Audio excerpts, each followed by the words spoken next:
explained and new, which means you reject it. In fact, non-capitalist systems could probably create live universes as well. For example, Nazi Germany routinely experimented on human subject. I'm sure that if they had the capabilities to create lab universes, they would have jumped at it. Now they say the root of suffering is the system people live in. First, this is not true because systems of suffering do not cause natural forms of suffering, not like illness. There's also no reason that other non-capitalist societies would be good and stop suffering. Things like Soviet Russia probably disprove this. Now they say it comes prior to the ego. This is not explained in the 2 and R, which means I probably shouldn't have to win much of you shouldn't hold you much of a threshold on this. The ego creates capitalism. Look, this is a simple argument. Our desire to have new things and be better than others is what capitalism creates in the first place. They cannot overcome a basic psychological phenomenon. Only we can. When we get to that below, they cannot win that capitalism is the root cause of human ego. Now, also, they didn't extend a link or a reason why we are capitalists, which is the reason that we are capitalists.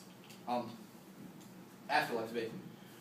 After that, we don't have to win if there's an afterlife. If we win that life is that bad, that is the reason to vote affirmative. They contended negative utilitarianism, which means that like, equal distribution of suffering is preferably extinction does its best for reducing everybody's suffering to zero. Non-existent people cannot experience suffering that is benetar. Now, they say that there's no definition of life. They conceded the Lanza evidence, which is our definition of life. Chemical processes, like they say, can only be motivated by energy, which doesn't get created or destroyed. Dying allows us energy to transcend our spatial boundaries, explore other universes that exist, and go there, which gives us network freedom because we can do whatever we want to make ourselves happy. Colenso is a quantum physicist and is analyzing interactions at the atomic level, which means it's a prior question to chemical interactions. Now, now these suffering debate. I'm going to make an explicit framing argument. They do not have a reason why life is net good, just that they can reduce suffering. Our argument is that you can never truly reduce suffering. The only way to truly reduce suffering is by causing total humanization, which means that life is net bad. If life is net bad, that is the reason you should try to end it, which fits into their decision-making calculus. Now, suffering is only bad because we understand it as suffering. This is the ego argument that I'm trying to get at.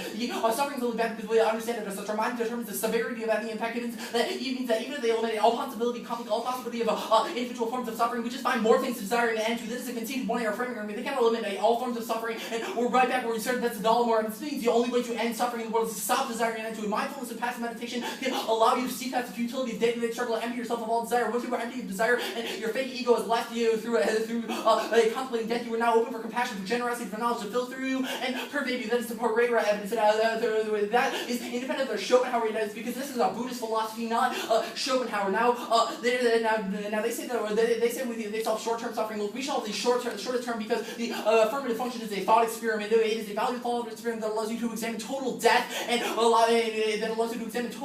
and destroy the ego. It doesn't need to have spillover for you to exercise individual choice, which means that your role with the value is probably to destroy the ego. Now, there's no reason that Benford should be rejected in the two, and this is really the only reason to reject Schopenhauer because even if he was not too nice, there are people who agree with him and draw their own conclusions.